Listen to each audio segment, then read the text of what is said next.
Bom, boa tarde a todos e todas. Esse projeto de pesquisa interdisciplinar em neurofilosofia tem sido uma experiência bastante gratificante para mim e para os colegas que trabalham. Então, eu já vou chamar, eu não sei como é que ficou combinada a dinâmica, nós três passamos aqui a mesa ou cada colega?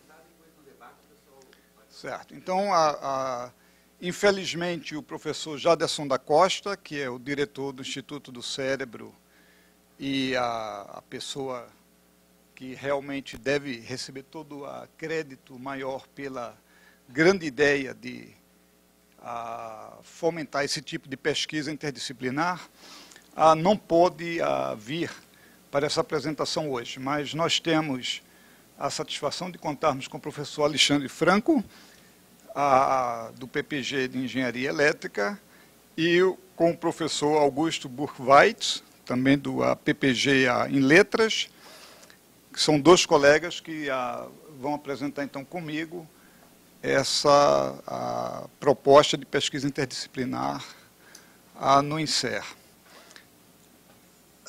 O nosso grupo de trabalho iniciou de maneira não oficial em novembro de 2011, com um grupo de atividades que, na época mesmo, já foi denominado brainstorming, não é? Então, teria tudo a ver com brainstorming em neurociência, e já buscando algum tipo de interlocução integrada nas diferentes áreas que já estavam trabalhando.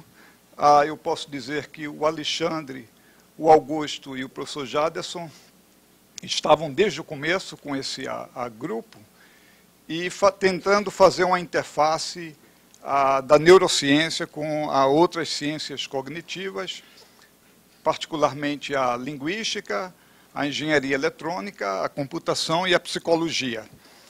Essa nomenclatura e essa forma de divisão, tudo isso é muito recente para pesquisa interdisciplinar em neurociências, e, na verdade, foi uma das coisas interessantes na nossa pesquisa de ter conseguido integrar essa divisão que já estava acontecendo com as ciências cognitivas e a neurociência.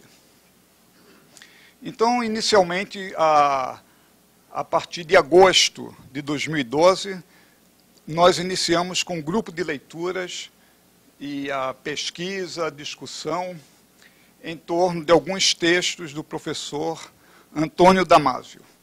Então, a ideia aí de integrar, por exemplo, neuropsicologia, psicologia cognitiva, psicologia social, neurolinguística e problemas de teoria cognitiva em linguística, em a inteligência artificial, não é? Nas grandes áreas ligadas à informática e computação, antropologia, ciências sociais, tudo isso foi integrado com a pesquisa em neurociência, buscando um denominador comum. Então, o livro do Damasio, O Erro de Descartes, um livro que já data de algum tempo, não é? Porque no início dos anos 90, eu considero esse aí o trabalho mais importante para esse tipo de interlocução, e que finalmente, no nosso caso, se mostrou tão revelador que nós tomamos como meta de ler tudo que podíamos do professor Damasio, e ficamos muito contentes com o projeto da outorga de um doutorado honoris causa ao professor Antônio Damasio. E, claro, contamos com todo o apoio do professor Aldir desde o começo, com essas iniciativas de interdisciplinaridade, sempre de maneira muito abrangente. No caso do livro do Damasio, pegando uma passagem assim, por exemplo, ele faz essa crítica ao dualismo, e isso na filosofia é uma coisa que tem muito tempo, não é, já de tradição, não é, de uma leitura essencialista, dualista, que separava a alma ou a mente do cérebro e do corpo, né? Particularmente em Descartes, Então, o erro teria sido não somente nesse sentido clássico, metafísico, do dualismo cartesiano, mas, como Damasio vai mostrar, também em concepções mais contemporâneas, inclusive a tendência a se associar, né, se fazer esse tipo de analogia, que a mente estaria para o cérebro, assim como o software estaria para o hardware. Então, isso tudo foi desenvolvido depois, de maneira especificamente neurofilosófica, com esse trabalho da Patricia Churchland, que foi uma das grandes interlocutoras do Damasio, e publicou vários livros, o primeiro deles com esse título, Neurophilosophy. Então, até se chegar a uma concepção de ética, já nessa leitura interdisciplinar, onde a ideia do cuidado, do reconhecimento dos outros, de processos decisórios, que foi uma das áreas específicas de contribuição do professor Damasio, e, no meu caso, eu estaria muito interessado com essa dimensão social. Então, eu fiquei muito feliz de conhecer vários colegas e pesquisadores, estudantes, que estavam trabalhando em áreas, em diferentes campos, mas que podíamos compartilhar essa experiência interdisciplinar juntos. Uma observação interessante é que a maior parte de nós já tinha tido algum tipo de experiência interdisciplinar. Eu mesmo tive a experiência de começar na engenharia eletrônica, depois ir para filosofia, fazer algum tempo de estudos em teologia, e no tempo que eu estive em Florianópolis, de 94 a 99, de ter trabalhado num programa de doutorado interdisciplinar em ecologia e filosofia política, ou seja, era um tipo de programa em ciências ambientais e ética. Mas essa guinada, que nós chamaríamos de pós-pragmática, em direção a uma filosofia experimental, é uma coisa muito recente no Brasil, e nós ficamos muito contentes de poder ver isso acontecendo aqui na PUC. Esse terceiro volume ali do Fenomenologia Hoje foi um evento que aconteceu há mais ou menos 6 anos aqui na PUC, e ali nós já tínhamos iniciado até pelo título Bioética, Biotecnologia e Biopolítica. Então, nós demos um passo mais adiante, dentro dessa proposta de bioética, em direção à neuroética, com a formulação de um projeto que foi aprovado pelo CNPq para fazer essas pesquisas multidisciplinares, transdisciplinares e interdisciplinares, né, segundo a denominação que o professor Aldir já consagrou, né, de colocar as 3 coisas como foram, ao longo de vários anos aqui, discutidas e debatidas, obviamente no sentido de que a bioética, por exemplo, que já era uma abordagem interdisciplinar, pudesse também favorecer essa convergência da neuroética e da neurociência em sua dimensão social e pluralista, o que eles chamam de social brain, para além dos reducionismos naturalistas, fisicalistas e funcionalistas das primeiras décadas da neurociência. Então, além do Alexandre e do Augusto, vários outros colegas, como o professor Drayton, o próprio professor Jaderson, a professora Mirna, nosso colega da filosofia, professor Norman, e a Renata, que também é doutoranda, e outros doutorandos, o Charles, a mestrandos, a doutorandos como o Felipe, a Vanessa, o Alexandre e o Augusto vão falar um pouco também dos seus orientandos. Tivemos também alguns colaboradores e consultores importantes, que são pesquisadores bem estabelecidos. Eu posso falar do professor Jorge Moll, o Danilo Marcondes, da PUC do Rio, Alcino Bonella, a Sinara Nara, que é pesquisadora visitante em pós-doutorado aqui na PUC, o Lincoln Frias, que já teve livro até premiado e até citação pelo presidente do Supremo, não é? O Noel Struchner, Luiz Stern. Então, nós temos uma equipe muito boa, e esse grupo de pesquisa em neurofilosofia já está cadastrado na plataforma Lattes, do CNPq. Também tivemos o apoio muito importante, além do próprio professor Damásio, o Barry Smith, Jesse Prince, Michael Kanter e Thomas Nadelhofer. Quase todos eles já estiveram aqui no Brasil ou estão vindo proximamente. Então, o nome do trabalho, o título, Mídias Sociais e Tomada de Decisão, Razão e Emoção nas Relações Sociais, busca investigar os processos de tomada de decisão morais que se concretizam no cotidiano, ou seja, se instanciam no dia a dia em offline, e nas mídias sociais, particularmente no Facebook, ou seja, numa situação online. Esses processos serão investigados dentro de uma perspectiva interdisciplinar com a neurociência, mais especificamente a partir da investigação das bases neurais desses processos de interesse.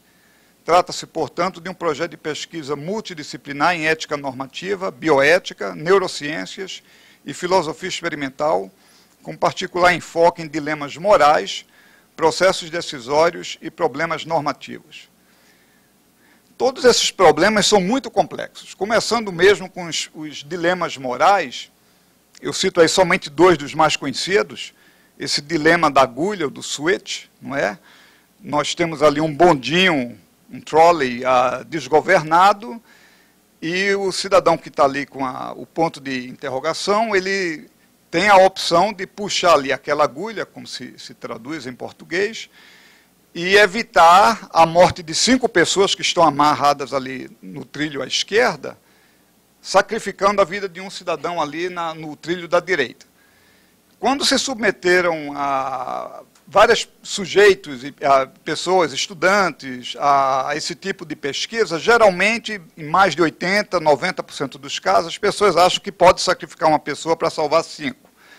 No outro exemplo aqui, já fica uma situação diferenciada, esse dilema aí da passarela, porque se empurrar aquela pessoa ali em cima da passarela para fazer o mesmo efeito, matar uma pessoa e salvar 5, a maior parte das pessoas se recusa a dizer que isso seria moralmente aceitável. Não é? E aí teve muitos problemas relacionados a teorias normativas da ética. O primeiro da esquerda seria do tipo utilitarista, o segundo aqui seria do tipo deontológico ou kantiano. Mas então, com isso, a gente mostra que esses dilemas não podem ter uma solução assim, a gente tem que tentar outro tipo de abordagem. Então, interessantemente, a gente vai ser levado a analisar essas representações neurais em processos decisórios, mas mostrando como tem toda uma dimensão social também na escolha de afiliação ou desafiliação, né, quando você põe like ou unlike, né, de curtir ou não curtir, uma amizade, uma relação com a pessoa. Online, no Facebook, não é a mesma coisa de se fazer isso na vida real. Não é? Pode passar adiante. E, finalizando a questão da neuroética, então, hoje está muito mais desenvolvida, não somente como um tipo de bioética dentro da neurociência, mas também uma neurociência da ética. Não é? Então, nós temos, a partir dessas contribuições de Damásio, Churchland e vários outros, nós temos uma investigação interdisciplinar de processos decisórios à luz da correlação neurocognitiva entre razão, emoção e consciência. Então, muitos trabalhos já têm sido feitos com relação a essas teorias das emoções e a toda a complexidade da interação entre cérebro, corpo e interação social num ambiente físico e social. Bom, então eu já passo a palavra imediatamente ao Alexandre. Obrigado, Nitamar. Deixa eu... Obrigado pela introdução, Nitamar. Até completar um pouquinho do que o Nitamar tem falado, esse grupo, na verdade, foi um grupo formado com brainstorming, né? Então, era um grupo formado, tinha eu como engenheiro, tinha o professor Augusto da Letras, o professor Jadson da Neurologia, tínhamos professores da Educação Física, tínhamos professores, não sei se lembra mais alguma área, Augusto, Física, tinha Física, Então foi um grupo que botamos um monte de pessoas de áreas diferentes numa sala e a gente perguntou, tá, e agora? E foi difícil. Na verdade foi difícil. A grande complexidade foi descobrir o que a gente ia fazer. E fomos se tomando para um lado mais da filosofia, neurofilosofia. Porém, eu como engenheiro fiquei nessa sala. E as pessoas me perguntam, o que um engenheiro está fazendo num grupo de neurofilosofia? Na verdade, o que a gente tem feito no nosso grupo aqui, a gente está pesquisando neurologia. E a gente quer pesquisar, no nosso projeto que a gente ganhou, a gente vai fazer exames de ressonância magnética funcional. Isso por si só é uma ferramenta bem complexa de utilizar. E isso que eu vou mostrar aqui, alguns passos, isso que é minha função nesse grupo aqui, é apresentar as ferramentas e mostrar como que elas são feitas e os limites das ferramentas, para a gente poder mostrar e testar esses dilemas morais nos voluntários que nós vamos selecionar e ver onde tem área de ativação no cérebro com esses dilemas morais. Tá? Então, primeiro eu vou começar apresentando o que é o nosso grande ferramenta. Isso aqui é a nossa ressonância ali no insere. Isso aqui é uma ressonância de 3 Tesla, que é, na verdade, é um fortíssimo campo magnético ali dentro, que nós temos de 3 Tesla.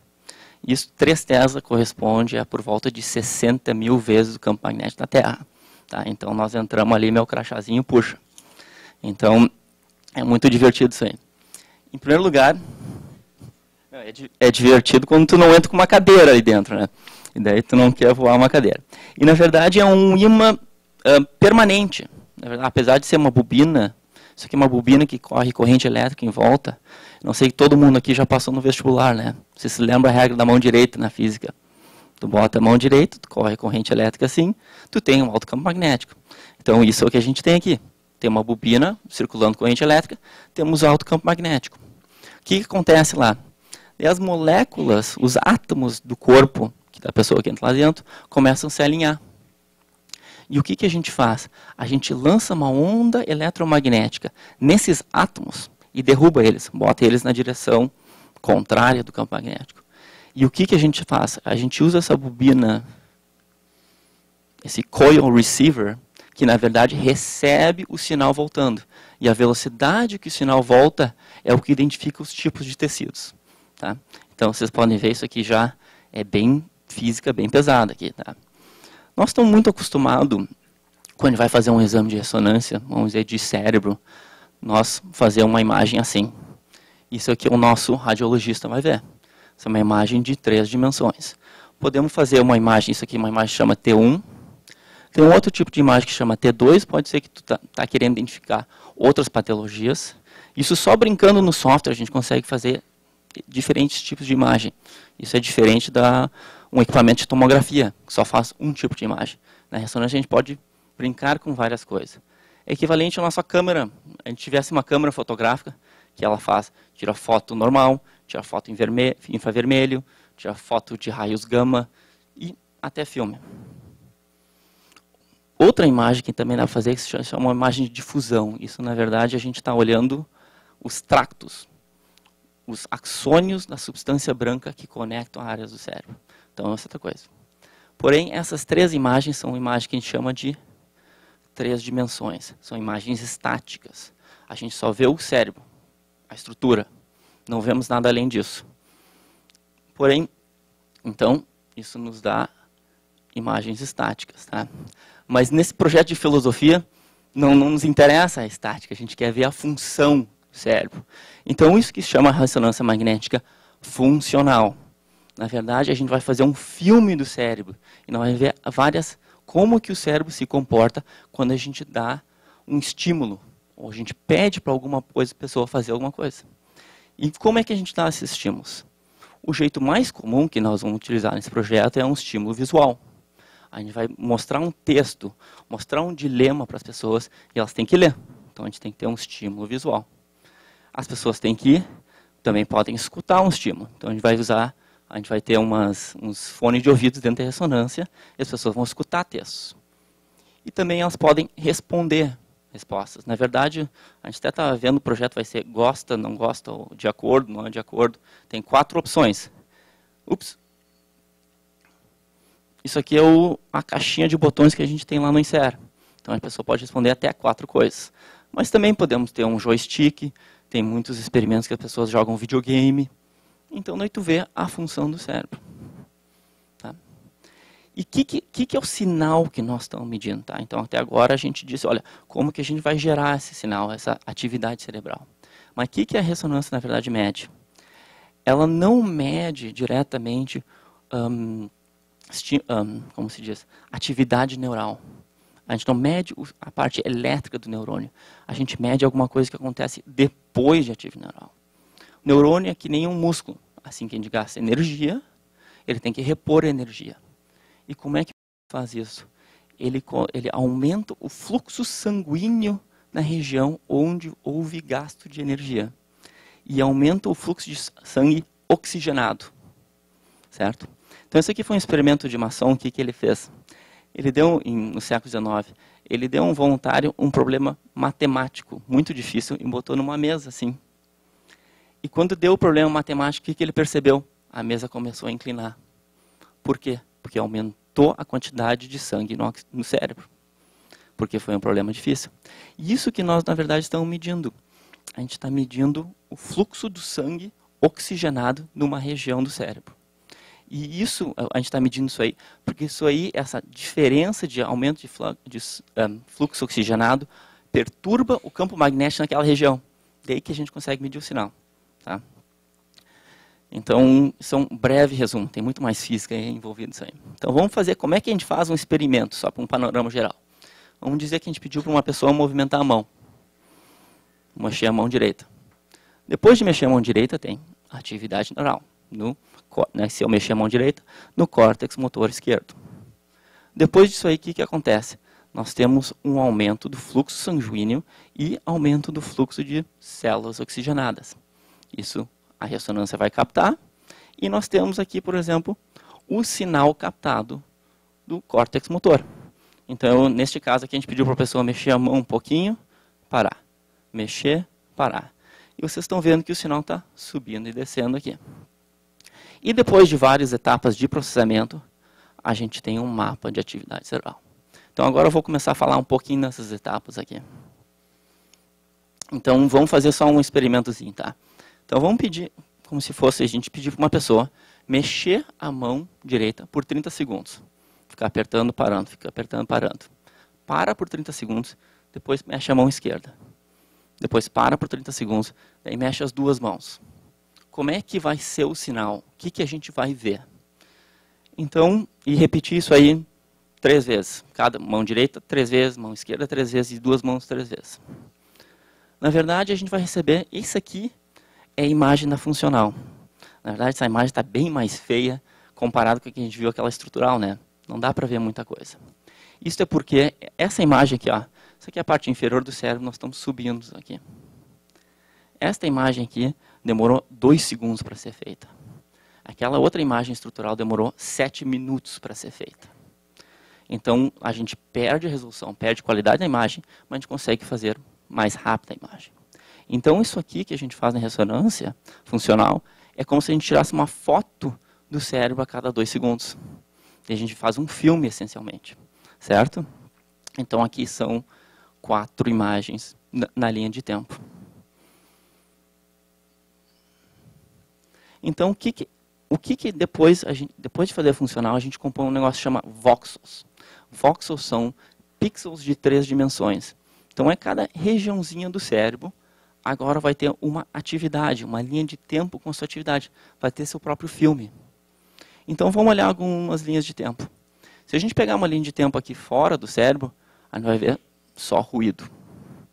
Mas se a gente pegar um ponto do cérebro que não tem muito a ver com a atividade neural ou com o paradigma que nós demos ao voluntário, a gente vai ver só ruído. Mas se a gente olhar, por exemplo, este voxel aqui no córtex motor, aí a gente começa a ver um pouco de estrutura. Vocês estão vendo aqui, ó, que tem um momento parado, depois sobe, desce. E por esse ser o córtex, o hemisfério esquerdo, isso que representa o movimento na mão direita. Se a gente olhar o outro lado, nós vamos ver o movimento da mão esquerda. E simplesmente olhando esses dois sinais, a gente pode ver exatamente quando a pessoa mexeu as duas mãos.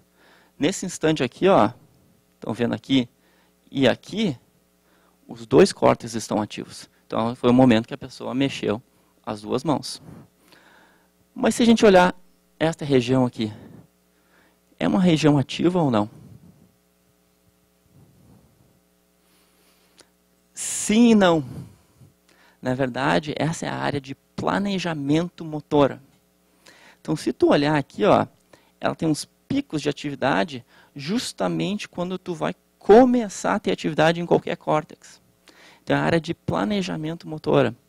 Então, dependendo de como tu vai analisar o dado, do que tu está procurando, tu vai achar respostas diferentes. Então, se eu estou procurando áreas de planejamento, ou que só tem atividade no começo, quando tu começa a atividade, eu vou criar um algoritmo para procurar isto aqui. Se eu quero saber só do sinal esquerdo, eu vou procurar onde no cérebro tem um sinal assim, ou onde tem um sinal assim.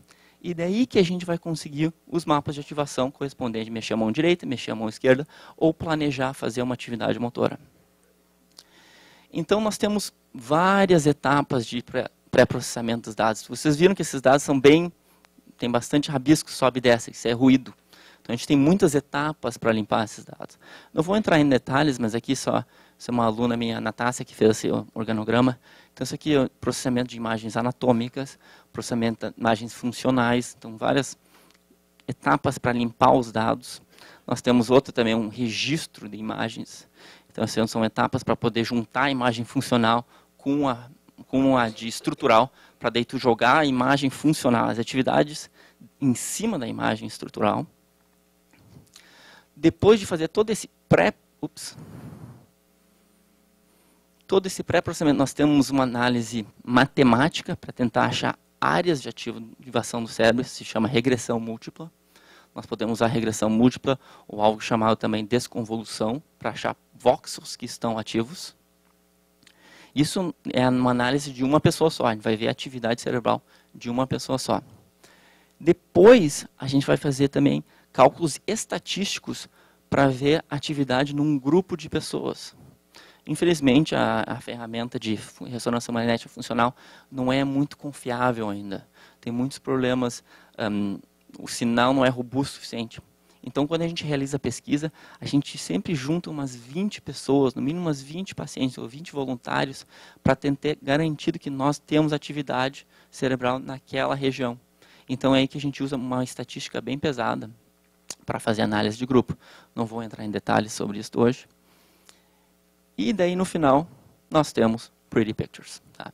Então, vocês viram, são várias etapas de pré-processamento até a gente chegar naquele mapa de ativação que a gente vê nos artigos. Tá? E não precisamos só fazer mapas de ativação desse jeito. Podemos fazer também imagens em 3 dimensões. Né? Na verdade, pode usar, se alguém quiser usar, pode ver o cérebro em 3 dimensões. Isso chama bastante atenção. Então, eu recomendo, quando for fazer pesquisa sobre isso, façam umas imagens bonitinhas do cérebro. E, agora para finalizar, então, vocês viram, fui bem rápido, mas eu pulei várias etapas. Então, que tipo de conhecimento nós precisamos ter para fazer pesquisa utilizando a ressonância magnética funcional? Em primeiro lugar, a gente precisa ter um conhecimento em biologia, tem que saber, a gente está trabalhando com o cérebro. Isso inclui médicos, biólogos, e a pessoa, então a gente está estudando o cérebro. Então, o que mais nós precisamos saber? Tem, no mínimo, essas áreas de conhecimento, se tu quer realizar um projeto em ressonância magnética funcional. Então, por si só, um projeto de ressonância magnética funcional é um projeto interdisciplinar. Então, isso é que é a ideia do INSER. Não tem como tu só ser médico, ou só ter engenheiro, só ter alguma pessoa. Tem que ter, no mínimo, essas pessoas no grupo.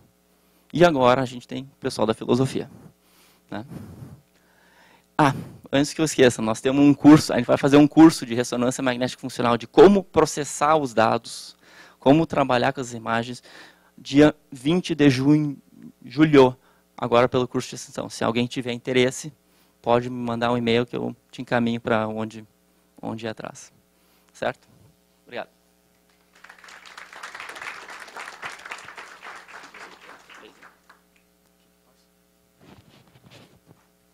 Bom, boa noite. Vou começar agradecendo o convite para falar um pouco do nosso projeto.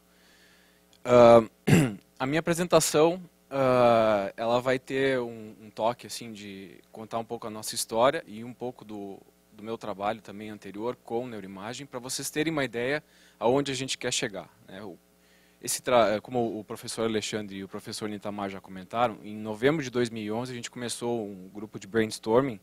E eu acho que a gente chegou na neurofilosofia porque um dos primeiros assuntos que surgiu foi a questão da consciência e da dualidade da mente. E daí, no momento, se decidiu, não, quem sabe a gente chama uns filósofos, a gente faz um grupo interdisciplinar para levar isso adiante. Tá? Então, na minha apresentação, vocês vão ver um pouco do que a gente pretende fazer, os métodos de análise que a gente pretende usar, os paradigmas que a gente pretende montar e algumas das coisas nas quais a gente já trabalhou, que vão estar relacionadas diretamente com o que a gente espera atingir. Então, só um outline, né, a questão do estudo da psicologia da linguagem, a neuroinformática e algoritmos estatísticos. Essa é uma combinação importante, está na base de alguns dos estudos que eu vou mostrar para vocês, que também fundamentam as escolhas que a gente fez para esse projeto.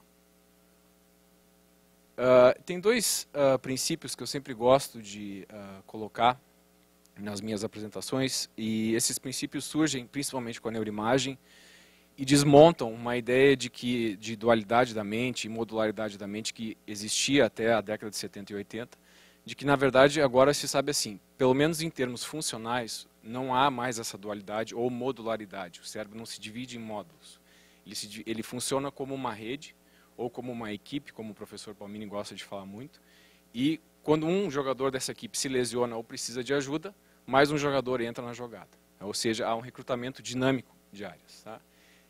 Então, seriam esses dois princípios que norteiam um pouco do que a gente vai discutir aqui. Esse é o nosso equipamento, o Alexandre já mostrou. É nessa tela aqui que a gente apresenta o estímulo. E esse estímulo ele pode ser visto justamente aqui, tem um espelho, nessa bobina de crânio, que o paciente ou participante entra na ressonância, ele pode responder com esses botões, pode ter estímulo auditivo, e justamente esse espelho vai refletir exatamente o que está na tela. A gente já testou equipamento com paradigmas, com frases, com palavras, e funciona direitinho. E aí a gente consegue fazer o vídeo do funcionamento exatamente no momento em que a pessoa recebe o estímulo desejado. Aqui o exemplo que eu vou dar para vocês é de um estudo que começou em 2005, e é um estudo multidisciplinar e transdisciplinar também. Ele ultrapassou as barreiras da universidade. Quando eu cheguei no meu doutorado sanduíche, na Carnegie Mellon, tinha um grupo de psicologia e neuroimagem que se juntou com a informática, que é uma das coisas que a gente está fazendo aqui também, e a partir de algoritmos de análise de dados da informática, de aprendizagem de máquina, fez a seguinte questão.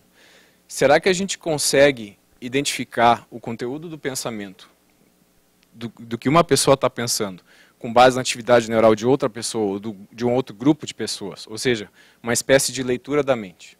Então foi um estudo bem simples na ressonância magnética, se apresentava figuras, né, e se pedia para a pessoa, pensa num cachorro, no avião, no martelo, etc. Pensa nesses objetos, e a partir da ativação neural desses 60 objetos, se faz um padrão de ativação. Você acha aqueles voxels, ou aqueles cubos que o Alexandre mostrou no cérebro, que tem uma resposta padrão mais constante nessa situação, e se cria um mapa de ativação, e a partir desse mapa, para, digamos, 9 ou 10 pessoas, você adivinha o que a 11ª, 12ª pessoa está pensando. Ou seja, você pega a ativação neural de um grupo de 9 pessoas, e vê lá, me diz quando o cara estiver pensando em door, house, hand, foot, eye. E você consegue, com mais de 90% de acerto, identificar exatamente o que a pessoa está pensando com esses substantivos concretos. E aí, nesse momento, eu tinha o interesse de trabalhar com bilíngues, e a gente fez a seguinte pergunta. Eu vou dar um exemplo para vocês terem uma ideia do que fundamentou essa pergunta. Alguns de vocês talvez conhecem a tarefa Stroop. Então, se eu mostro uma palavra escrita numa cor e pergunto para vocês que cor é essa, vocês vão demorar mais para responder vermelho, porque aqui está escrito verde. Ao passo que se eu fizer isso, vocês só vão se atrapalhar se tiverem um certo nível de proficiência em inglês. Tá? Então a nossa pergunta era, a representação de um conceito para um bilíngue é semelhante? E eu estou fazendo toda essa discussão aqui para depois eu vou voltar lá para o nosso projeto de neurofilosofia para vocês terem uma ideia do que a gente quer fazer. Então, com um grupo de brasileiros residentes nos Estados Unidos, a gente fez o seguinte paradigma. 14 palavras em inglês e as suas traduções em português, a gente apresentou dentro da ressonância em 2 momentos diferentes e dizia assim, ó, tu vê uma palavra, pensa no que ela significa ou representa. A gente fez isso em 2 situações diferentes e a pergunta era, será que a gente consegue adivinhar quando o cara está pensando em machadinho, utilizando a ativação neural para hatchet e vice-versa, chave de boca para wrench, hammer para martelo? E com esses bilíngues proficientes, se atingiu uma acurácia de até 0,8% no que se chama de rank accuracy. O que isso significa? Que o computador, se ele não estava acertando na primeira, estava acertando na segunda, entre as 14 opções que ele tinha, para dizer qual era a ativação neural específica daquele momento. Aqui o cara está pensando em martelo, aqui ele está pensando em furadeira, sei lá. Então qualquer um desses substantivos concretos. Levando isso um pouco mais adiante, a gente começou a trabalhar com verbos, e são os seguintes verbos. Aí vocês podem já ver que há uma interação, havia uma interação de uma questão linguística, né, de estudos da linguagem, com o pessoal de neuroimagem e com o pessoal da psicologia e também da informática. Né. Existem verbos, tanto na língua portuguesa como na língua inglesa, que se você dá uma frase descontextualizada, por exemplo, John scolded Bill, scold é xingar, tá? E você pede para a pessoa completar essa frase. Em mais de 90% dos casos, uma frase descontextualizada assim, a pessoa vai dizer que o John xingou o Bill por causa de algo que o Bill fez, mesmo que não tenha nenhum contexto nada dizendo. Agora tem verbos que não têm essa causalidade implícita, né? Se você, John cumprimentou o Bill, não vai ter um padrão de resposta. Cumprimentou o Bill porque era aniversário do Bill, cumprimentou o Bill porque o John estava feliz, sei lá. Mas tem verbos, dos quais a gente selecionou 24, que tem uma causalidade implícita. E a nossa pergunta foi o seguinte, a gente pediu para as pessoas pensar nessas situações em que elas odeiam alguém, estão xingando alguém, estão abraçando alguém, estão dando um soco em alguém. E também o inverso, quando elas pensam nisso como receptoras, alguém que vem e abraça elas, chuta elas, odeia elas, enfim. Será que a gente consegue identificar o que elas estão pensando com base na ativação neural que representa essas emoções ou intenções? E a resposta, de novo, foi sim. Então, tanto quando a pessoa é o agente, como quando ela é o receptor, se consegue utilizar um padrão de ativação neural comum a um grupo de pessoas, 9 pessoas, digamos, para adivinhar o que a 10ª está pensando. Quando ela pensou em abraçar alguém, eu pego a ativação neural de 9 pessoas e digo, ó, aqui ela está pensando em abraçar. Agora ela pensou em ser abraçada. Agora ela pensou em alguém que ela odeia. Agora ela pensou em alguém que ela adora. Enfim. Então você consegue, a partir de um padrão de ativação neural, e claro, com um participante relativamente cooperativo, que pensa sempre no que você está pedindo para ele pensar, adivinhar o que as pessoas estão pensando. Então, voltando para o nosso projeto de neurofilosofia, qual é a pergunta que a gente quer fazer e o que a gente pretende investigar? Um dos pontos é o seguinte, esse grupo de pessoas que vai ser investigado é um grupo de pessoas que vai se dividir entre pessoas que utilizam muito as mídias sociais, então a gente vai ter escalas que vão classificar as pessoas, aqueles que usam muito o Facebook, eu não uso, e a gente quer chegar num protótipo de ativação neural da pessoa que utiliza mais as redes e para a qual um dilema moral, fora ou dentro da rede, seria a mesma coisa. Então imagina assim, para uma pessoa, se você, ao vivo, assim, pede o telefone para alguém, digamos assim, vou dar um exemplo bem simples, e a pessoa, não vou te dar meu telefone. Né? Ou uma discussão mais ao vivo, versus a pessoa tentar te adicionar no Facebook, e o cara diz, não vou te aceitar. Então, de repente, assim, se o Facebook não importa tanto para ti, o que aconteceu online não me interessa. Mas para aquela pessoa que dentro daquela escala, a vida online é muito intensa, a nossa hipótese é de que não vai haver muita diferença entre as duas situações. Ou seja, a gente não vai conseguir diferenciar se ele está numa situação de rejeição online, ou um dilema moral online, de um dilema moral offline. Agora, para a pessoa que não utiliza muito a internet, a nossa ideia é que sim, a gente vai conseguir ver aqui o dilema online, aqui o dilema offline. Tá? Que a ideia é que o padrão de ativação para aquela pessoa que usa muito Facebook, digamos assim, de um dilema na internet como um dilema na vida real seria muito parecido. Essa é a hipótese. O que vai acontecer a gente não sabe. Aí, para vocês terem uma ideia também, esse paradigma foi levado um pouco adiante, e é um estudo que foi submetido e em breve deve sair, para ser trabalhado com crianças com autismo. Uma das dificuldades desse transtorno é justamente a atribuição de estados mentais. Aí vocês podem ver a relação direta com esses verbos. Uma pessoa com autismo, ela tem dificuldade de pensar no que o outro está pensando. E aí uma das dificuldades é justamente que ela pode ser, como eu posso dizer, não facilmente enganada, mas ela pode ser ludibriada porque ela tem essa dificuldade de atribuição de intenções. Então, por exemplo, só para vocês terem uma ideia do que seria essa teoria da mente ou atribuição, de pensar no que o outro está pensando. Tem essa tarefa clássica que chama a Sally Ann Task. Tem duas meninas, tá? A Sally e a Ann. Então a Sally põe uma bolinha no cesto e sai da sala. Daí a Ann pega a bolinha e põe na caixa. Quando a Sally voltar, aonde que ela vai procurar a bolinha? No cesto. Porque a gente atribui, a gente consegue pensar no que a Sally está pensando. Para uma pessoa que tem dificuldade de atribuir estados mentais e de pensar no que o outro está pensando, ela vai responder a verdade. Qual é a verdade? A verdade é que a bola está na caixa. Mas quem, como nós, consegue atribuir estados mentais, sabe que a Sally saiu, a bola foi mudada de lugar e ela vai procurar a bola aqui. Tá, então essa é uma das questões pertinentes ao autismo. Pensando nisso, a gente utilizou aqueles mesmos verbos com dois grupos.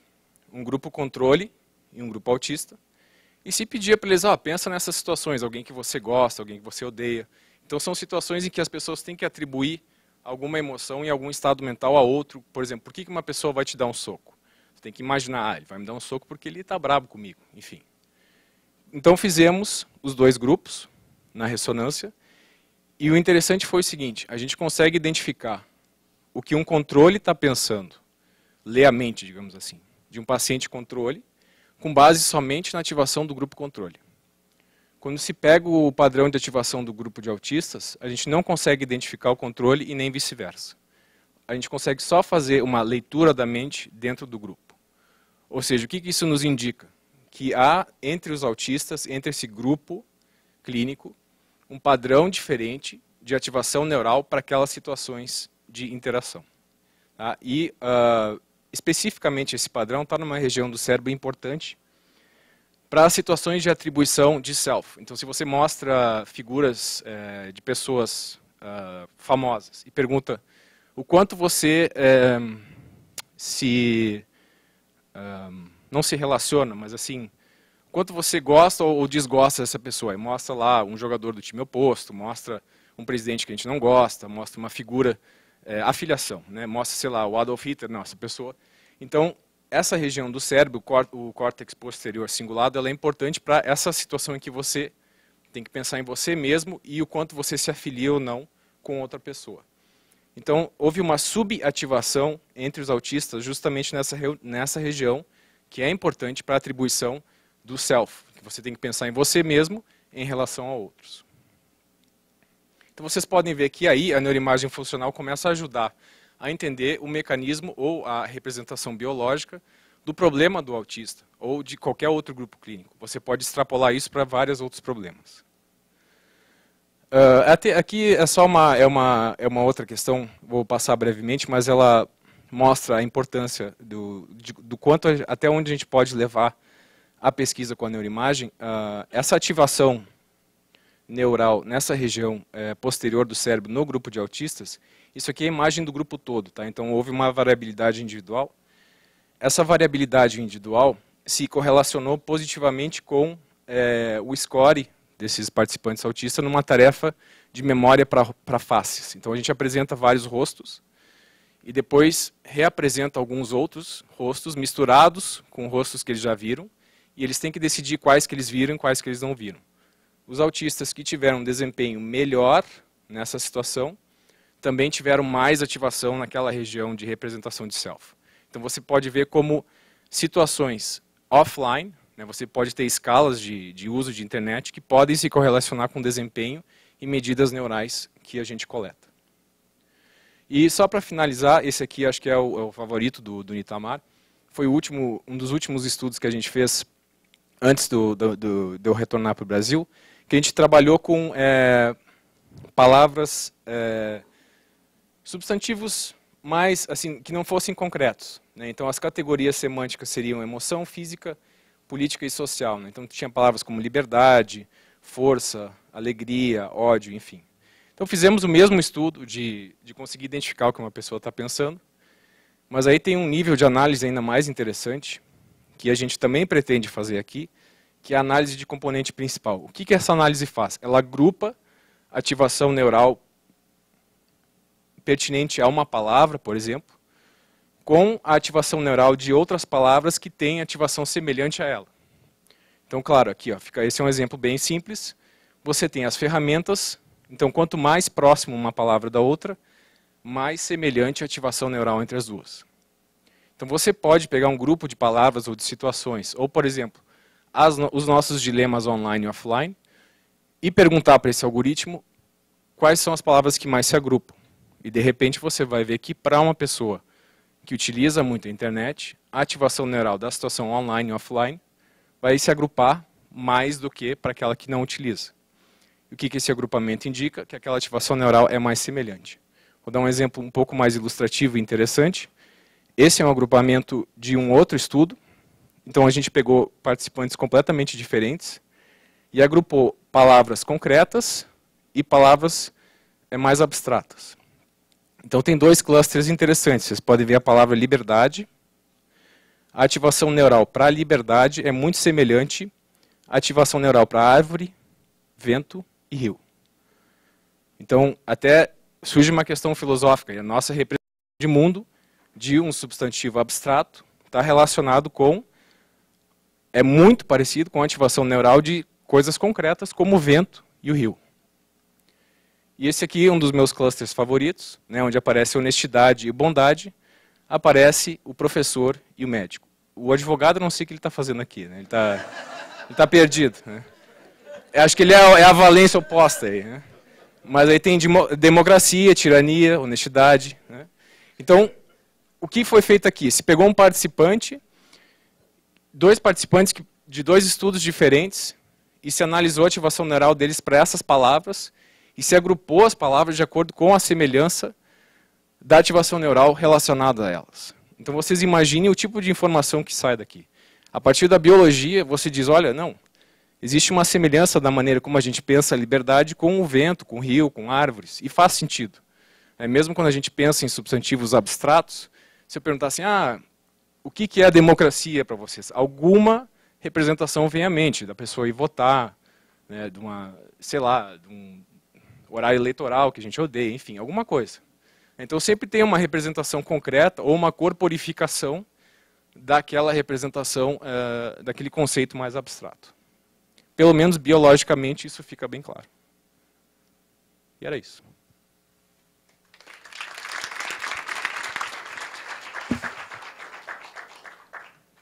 Então, a palavra está à disposição para comentários, perguntas.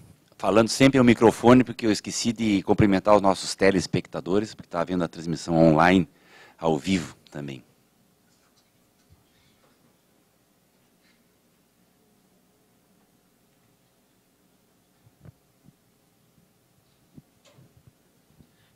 Cumprimentos. Eu vou fazer uma pergunta simples. Foi dito aí que há uma preocupação de passar do estático para captar o cérebro em movimento, ou em rede. Parece que ainda há uma preocupação de identificar estaticamente áreas do cérebro e ligá-las à semântica. Isso não seria um resquício ainda do modelo anterior? A tua pergunta é importante. E a questão é o seguinte, eu até, assim, por questão do tempo, eu tirei slides que tratam dessa questão, justamente para que não fique a ideia de que a gente também está fazendo uma um trabalho reducionista, dizer aqui é martelo no cérebro, né? Mas, na verdade, martelo, ou esses conceitos, são vários lugares no cérebro.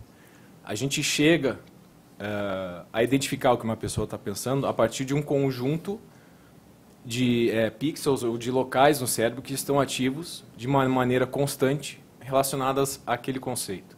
E é muito dinâmico, entende? Você não tem assim, o lugar do martelo no cérebro muda também.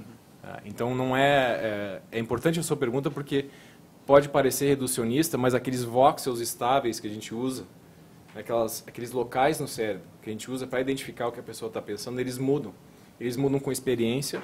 Eles podem até mudar culturalmente. Você pode perguntar assim, não, mas e uma representação de um animal como a vaca, para quem tem a vaca como algo deítico, né, como um deus, e a representação na cultura oriental, e a representação de vaca para uma cultura ocidental vai ser a mesma? Não sei, possivelmente não, né?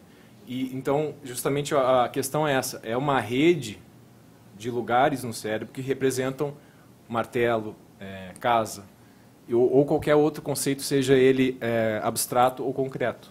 Então, não existe um martelo, não é um lugar no cérebro, são vários. Mas é importante a pergunta. Aproveitar já complementando aqui o Augusto. Então, na verdade, o que por exemplo, martelo, tu vai ter um conjunto, não vai ter só uma área ativa, tu vai ter uma área do cérebro que vai desativar, uma que não vai acontecer nada. Então, é uma sinfonia, um conjunto da obra. E até o trabalho que o professor Augusto mostrou ali dos componentes principais, isso é um método que, na verdade, tu não analisa só uma região do cérebro, tu analisa o conjunto da obra, do que está acontecendo. Um está subindo, outro está descendo, outro está ficando assim, e como eles trabalham em conjunto. Então, isso que está sendo essa parte de componentes principais que a gente consegue ver é o conjunto da obra. Então, e como o Augusto falou ali, para cada cultura pode ser que o conjunto seja diferente.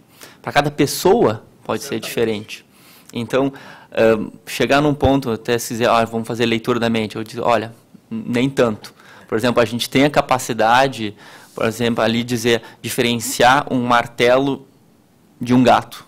A gente pode olhar o conjunto da obra de uma pessoa só. Mas dizer que o gato tem olhos azuis e tem essa cor de pele e ele é carinhoso, nós estamos muito longe disso ainda. Bom, já que não deixar passar a oportunidade de dizer uma coisa que apareceu num dos seminários que nós começamos em neurofilosofia, os professores Alexandre e Augusto também fizeram apresentações, assim como o professor Jaderson e vários professores e pesquisadores de programas de pós-graduação em economia, matemática, psicologia, ciência da computação, entre outros. E uma das questões interessantes que foram levantadas com relação ao que se chama neurofenomenologia, já mostrando, portanto, que mesmo na abordagem da neurofilosofia, nós não estamos privilegiando um único tipo de abordagem.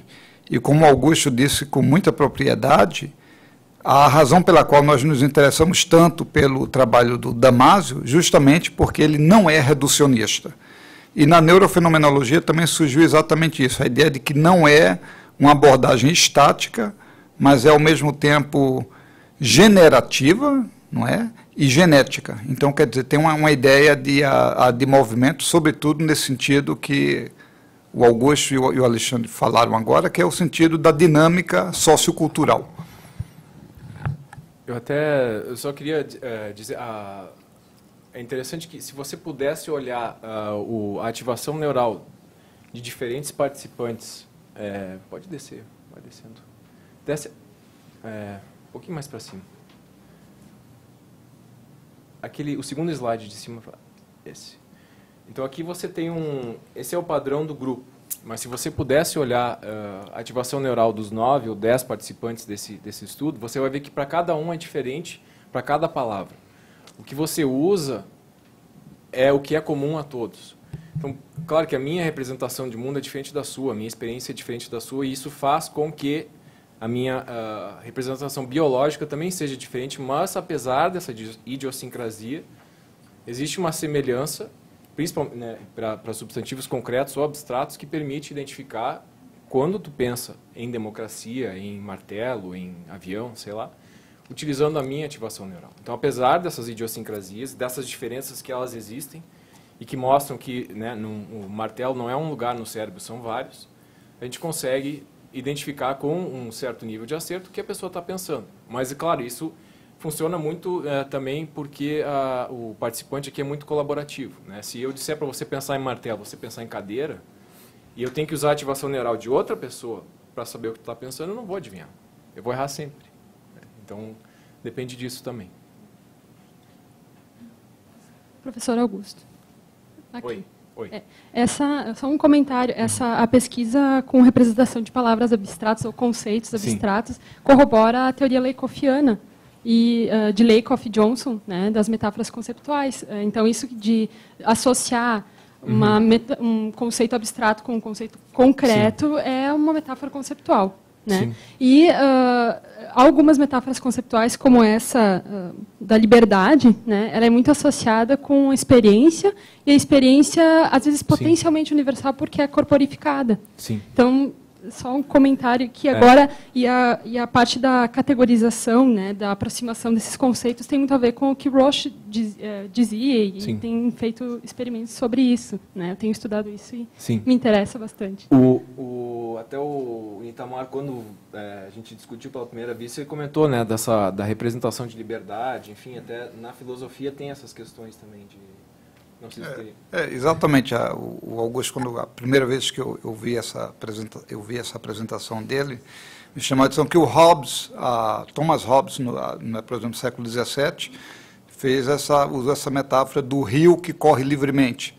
Né? Então, a ideia é exatamente tomando experiências concretas, não é, com entes da natureza ou da experiência humana, fazer a abstração que a variação, ela pode ser, essa metáfora pode ser potencialmente universal, ou seja, ela é uma experiência comum a indivíduos de diferentes culturas, e pode ser bem específica de cultura. Então, às vezes, a metáfora do rio pode ser muito comum para um americano ou para alguém que vive perto de rio, mas para nós aqui, talvez seja um pouquinho diferente. Não sei. Só aproveitando isso que você falou de conceito e tudo, uma das coisas mais interessantes nessa... a interação, interlocução intensa, interdisciplinar, é de ver como as diferentes áreas, eu vejo na minha área da filosofia, como elas estão sendo totalmente transformadas. Por exemplo, com relação a conceito, hoje todo mundo vai para a neurolinguística e para esses experimentos em a neurociência, para a própria concepção de conceito. Algo que, se a gente vai ver no idealismo alemão ou em algum... Né, eram concepções muito diferentes, por isso, num daqueles quadros apareceu aquela imagem ali do Kant saindo da poltrona, a ideia do filósofo saindo do gabinete, né, para fazer experimento.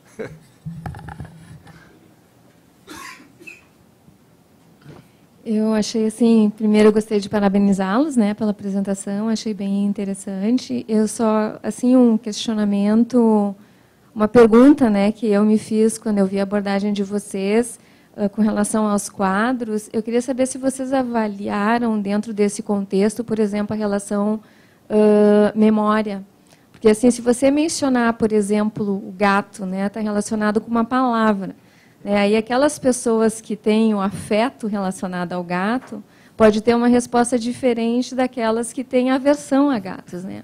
Vocês chegaram a inserir isso ou isso seria um próximo passo? Mas é justamente isso que eu tinha comentado. Apesar da idiosincrasia, existe uma... Então, se você olhar, até antes do experimento, a gente pedia para as pessoas anotarem as propriedades nas quais elas iam pensar. Então, tinha coisas muito diferentes. Como você disse, é uma coisa bem individual, né? Isso. Eu entendi, então, mas se vocês pegaram... As pessoas anotavam assim, gato, vou lembrar do gato da minha avó, outro lembrava do gato que miava quando ia dormir e atrapalhava. Enfim, não importa. Apesar disso, existe para cada um desses elementos um elemento comum, né, ao qual você chega a partir da análise de um grupo, não de uma pessoa só, né, que aí você elimina as idiosincrasias, né, e você fica focado na palavra, naquele segmento. E acha assim, a parte semântica comum ao grupo de pessoas. Né. E aproveitando também, isso aí deu uma deixa exatamente do projeto que nós vamos fazer. Nós vamos ver dilemas morais. Então, a gente vai dar problemas morais nas pessoas dentro da ressonância e nós vamos ver como elas respondem. Então, na verdade, a gente não quer ver onde a média foca nos morais. A gente quer ver como que varia pessoas que são mais morais ou menos morais. Então, isso que a gente... Mais online e offline. Então, a gente quer ver essa variabilidade. Esse é o objetivo do nosso estudo. Bom, meus cumprimentos pela apresentação também do grupo. A minha pergunta é nesse sentido. A primeira pergunta seria: existe alguma associação, portanto, na tomada de decisão com a memória, como foi dito na exposição?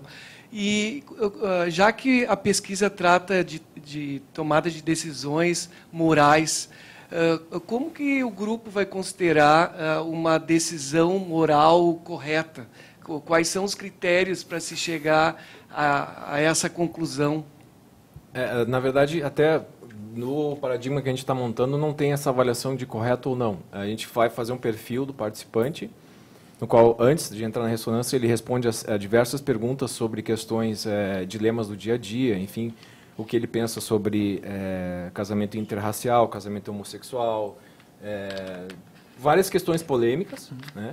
E se faz um perfil daquela pessoa fora da ressonância, e dentro da ressonância a gente vai apresentar situações com as quais ele enfrentaria no Facebook ou fora dele, e a pessoa simplesmente vai responder se ela concorda plenamente, concorda, discorda ou discorda plenamente. Então é essa né, então não há uma avaliação, né, e a gente nem vai saber quem é quem. A ideia é a gente ficar duplo cego, não saber quem é o prototípico mais preconceituoso ou não, enfim. Mas chegar na ativação neural do grupo prototipicamente mais conservador ou que não utiliza o Facebook e usa mais o Facebook, enfim, para conseguir separá-los somente baseado na representação neural, sem saber quem eles são. E depois você pega os dados offline e vê, eu acertei, eu errei. E a gente depende muito da cooperação dos voluntários, né? Se eles mentir, nós estamos mal. Mentir, então, na verdade, esse projeto está submetido para o Comitê de Ética. Então, na verdade, um dos passos é a pessoa, quando vai fazer o exame, a gente diz para ela, assim que tu sair daqui, tu virou um número. Teu nome desapareceu, a gente não sabe mais quem tu é. Então, para incentivar as pessoas a responder o que elas realmente sentem. Porque se não acontecer isso aí, nosso estudo fica inválido. Meus parabéns pela apresentação. Gostaria de fazer uma pergunta bem aberta. Na verdade, se vocês enxergam uma possibilidade de, a partir dessa espécie de modelo, desse fator comum, não é, nas análises individuais, ao montar um grupo, de se desdobrar futuramente padrões ou modelos neurais, não é, neurobiológicos de moralidade, ou até mesmo na área da saúde aí, de normalidade. Uma vez que se vocês têm estudos com grupo controle, autismo, se poderíamos futuramente, ao expandir estudos em grupos amostrais cada vez maiores, definir se para determinada população nós temos um determinado padrão moral, não é, a partir desses estudos, desse funcionamento. Não é? Sim, eu acho que até vou fazer. Como já na pergunta do Paulo Vinícius, o grande perigo que a gente está evitando, e nós três estamos sendo unânimes e indo nessa direção, a gente não está com nenhuma fórmula pronta ou, digamos, um ideal de normatividade ético-moral a ser postulado ou, a menos ainda, estabelecido depois dos experimentos. Não é? O nosso trabalho, então, tem toda essa abertura com relação ao que está sendo feito. Eu, da minha parte, do ponto de vista ético-moral, eu não creio que isso aí possa ser resolvido, não é? Nem mesmo assim, digamos, depois de tantos trabalhos, se chegar a uma conclusão. Até porque, como o Alexandre falou agora há pouco, esse tipo de correlação que se estabelece, olha, esse tipo de comportamento mais conservador, mais liberal, vários pesquisadores fizeram isso. A gente pode citar o Jonathan Haidt, fez vários experimentos em neuropsicologia social, e mesmo assim ele vai ser o primeiro a dizer, olha, isso também depende muito do contexto sociocultural, não somente de um país para o outro, mas dentro dos próprios Estados Unidos. Ele fez nos Estados Unidos. Ele mostra isso também, você não pode a partir daqui, dizer, olha, a população do sul do Texas se comporta. Né? Então, isso aí a gente não está dando esse passo que poderia ir numa direção altamente questionável, algum tipo de reducionismo. O tempo todo a gente está evitando qualquer tipo de resposta reducionista.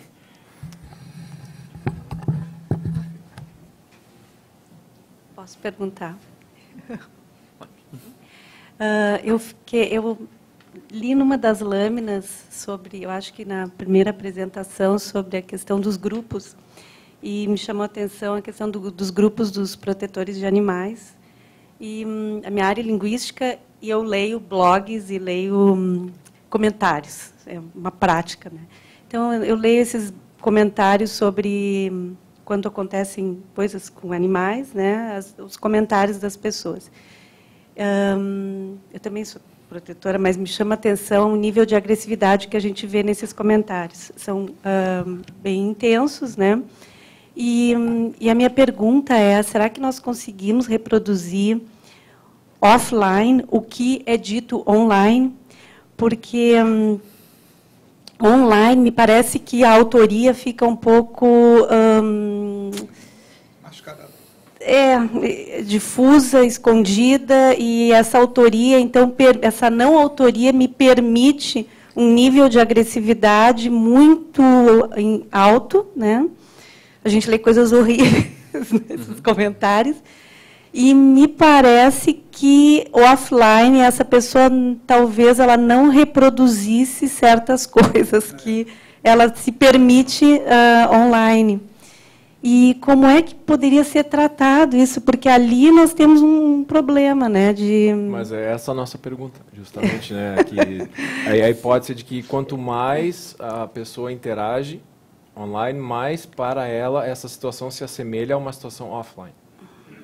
Então, para a pessoa que tem menos, assim, para a qual a interação online é menos relevante, enfim, seria realmente uma situação diferente. Mas para uma pessoa que interage muito, essa situação vai se assemelhar muito à situação na vida real. Então, ela seria, de repente, a hipótese seria que ela seria resistente a fazer o xingamento online e offline, digamos. Uhum. Então, é isso que a gente está perguntando, a gente não sabe. E daí vão investigar especificamente dessas questões mais polêmicas. Assim. E como é que é essa tomada de decisão? Como é que é a assinatura no cérebro para uma tomada de decisão online, que não tem nenhuma coisa que tu está fazendo anonimamente, e se tu for no momento tu mesmo mostrar a cara e defender uma ideia ou defender os animais, o que tem de assinatura diferente no cérebro, no padrão das pessoas? Então isso que nós vamos fazer. Claro. Tá.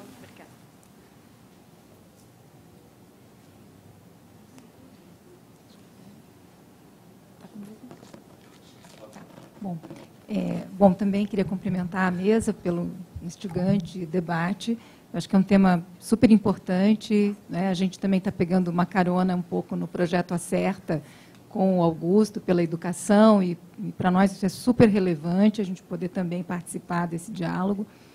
E, na verdade, a minha pergunta mas agora a pergunta que a colega fez antes é muito importante. Eu estou aqui pensando, só vou fazer um comentário à pergunta anterior, antes de pôr a minha pergunta.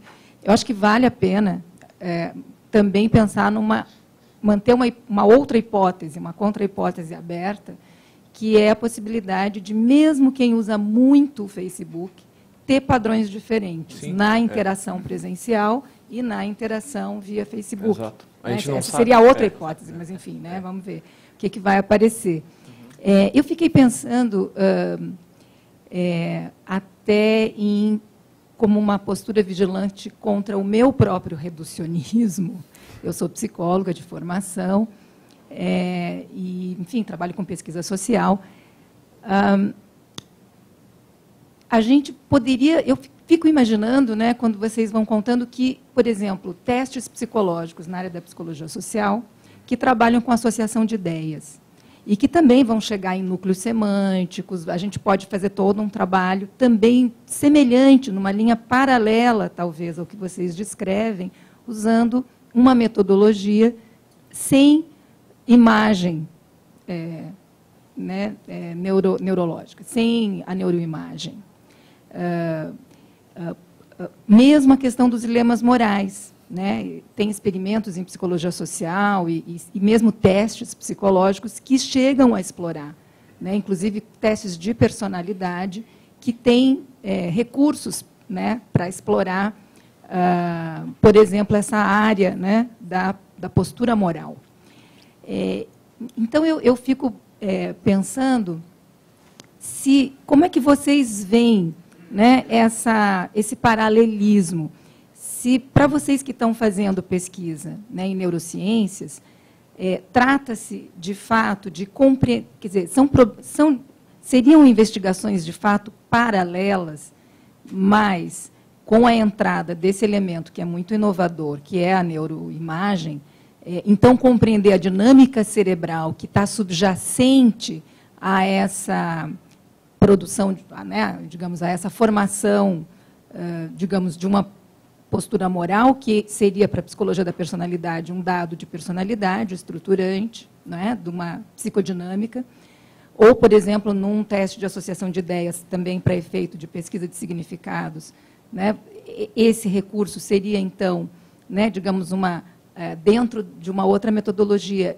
Eu estou procurando o diferencial, é isso, né, para evitar meu reducionismo de imaginar, puxa, mas será que a gente não chegaria em um mapa semelhante de, né, significados a partir, por exemplo, de uso de outras técnicas de pesquisa social? Eu acho que eu tenho, se vocês me permitem, a resposta à sua pergunta é muito relevante, porque a neuroimagem ela só faz sentido se ela traz algo além do que a gente consegue fazer fora dela. Então, ou seja, os nossos dados, os nossos resultados são tão robustos quanto eles representam a vida real. Então, mais um exemplo, acho que serve para responder a sua pergunta, é o seguinte. Tem um estudo que fez a seguinte avaliação. Prevê desempenho de aprendizagem em leitura com medidas comportamentais, né, de avaliação de desempenho do aluno, das crianças.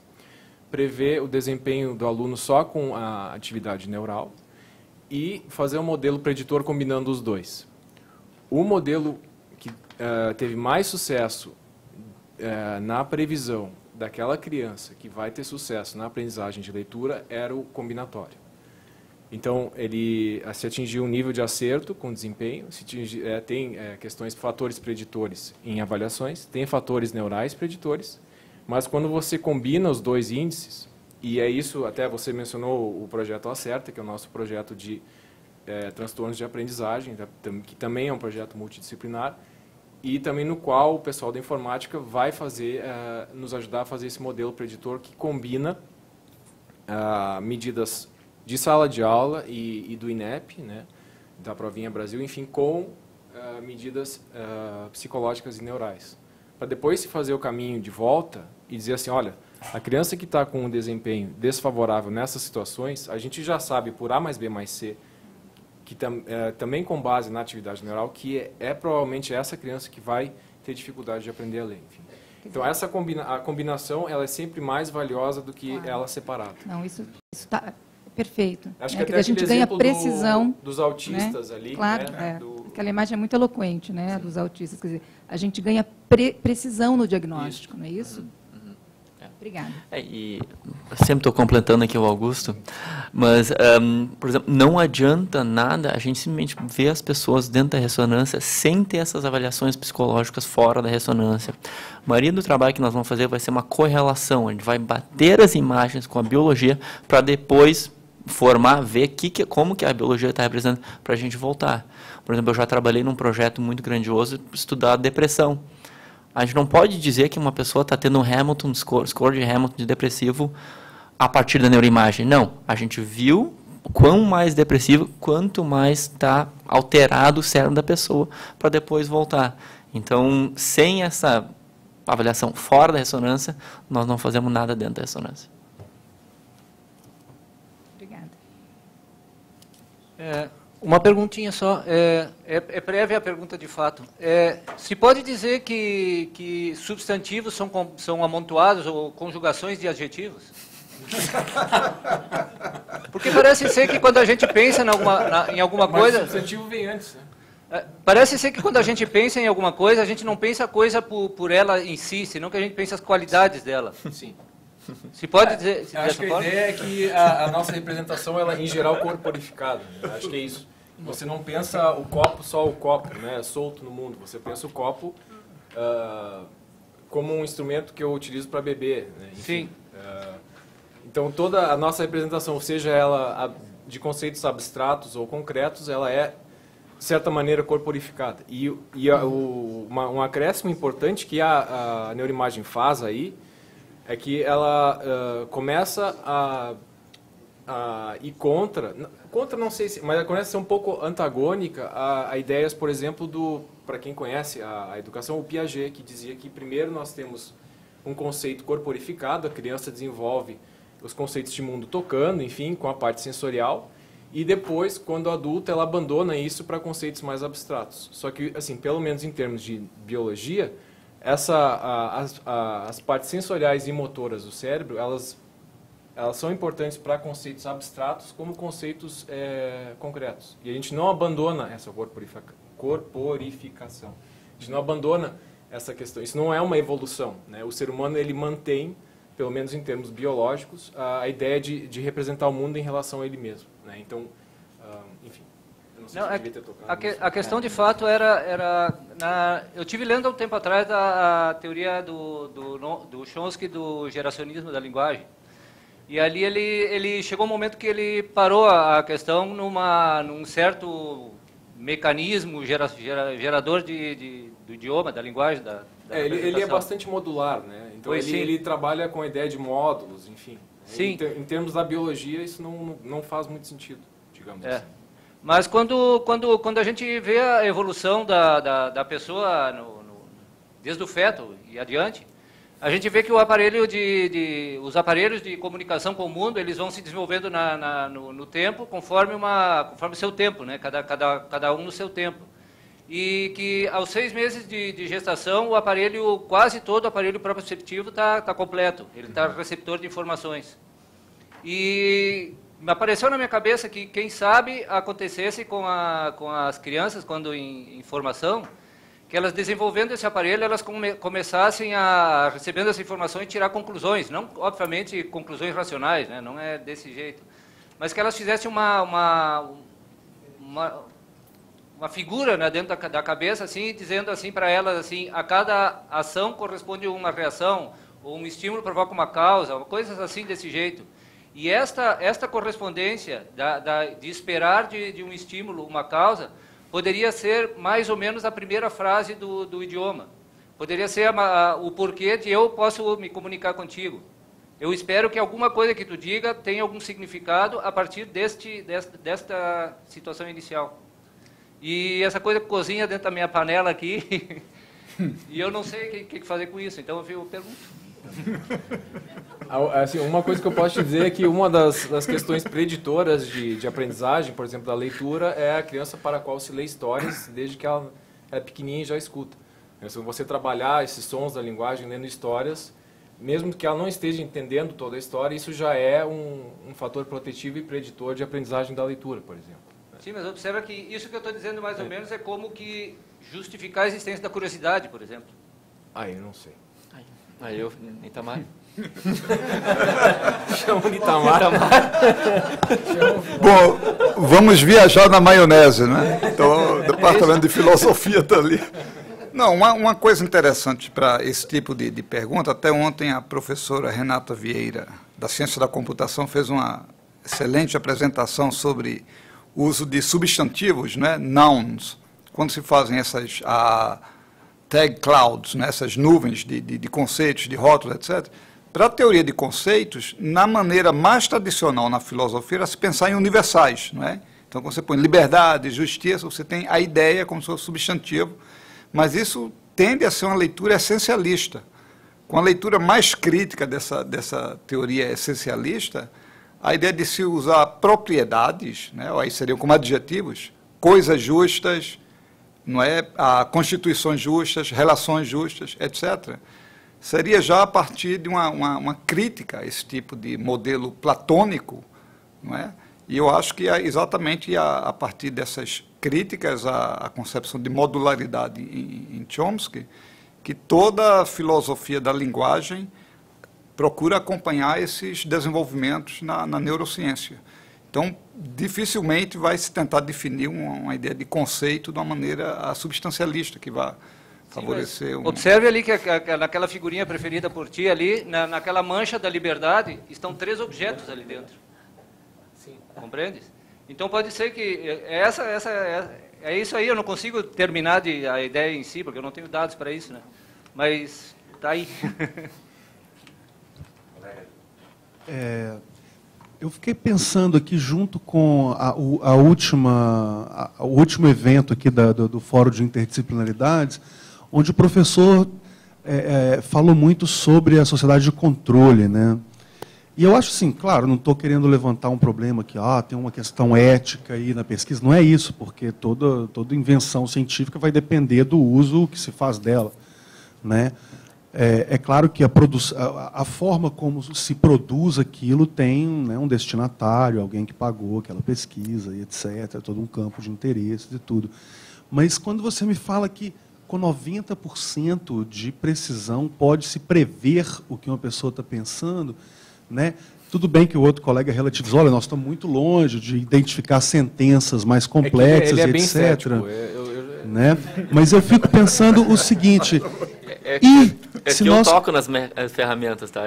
Sim, eu sei, mas, por exemplo, e quando a gente começar a identificar, não talvez ideias complexas, mas padrões de comportamento que são preditores de ideias complexas, como, por exemplo, o padrão da mentira, e a gente puder submeter pessoas a agora sim, um teste da verdade, né, um teste da mentira, como é que chama aquilo que os polícias usam? Detector de mentiras, mas agora fundamentado em critérios cerebrais. Agora não é mais subjetivo, porque esses detectores são muito... Agora não. Sim. Agora nós temos aqui a verdade última, dado aqui por um FMR de última geração e etc. A gente pode dizer que esse cara é culpado porque ele está mentindo. Né? Então eu fico pensando, quando a gente tiver os nossos... né, FMRs de bolso e etc., a gente estiver andando pela rua, esse aqui mentiu. Né? Aí eu fico pensando, que mundo é esse, assim, né? Não, isso é um grande problema da neuroética, na verdade. Na sala de aula isso é bastante útil. Na sala de aula, ver se os alunos estão mentindo. Não, isso aí, existe um grande debate sobre isso aí, na verdade, sobre a neuroética. Na verdade, tem nosso projeto é um peixinho pequeno comparado ao que pode ser feito com a ressonância, com essa neuroimagem. Tem um projeto num centro que eu trabalhei lá nos Estados Unidos, na verdade, eles têm uma ressonância magnética, não de bolso, mas eles têm um caminhãozinho, e eles estão indo para as prisões, passando de prisão em prisão, escaneando tudo que é prisioneiro, e estão tentando descobrir o padrão do cérebro de um psicopata. E fazer o que com isso? É ético isso aí? Tu escanearia alguém com 20 anos e ver se ele tem padrão de cérebro de psicopatia? Sim ou não? Tá, estão fazendo. Então, a nível, eu, na verdade, até a nível pessoal, não vou falar dos nomes, eu trabalhei quando eu trabalhei em outro centro, eu recebi dados de um caso de uma pessoa que estuprou uma criança, matou a criança, e 20 anos depois escanearam, fizeram um exame de ressonância nessa pessoa e disseram, não, ele não pode ser preso porque ele é psicopata, tem padrão de cérebro psicopata. Eu entrei como expert witness, eu utilizei, claro, não sozinho, mas com muita gente.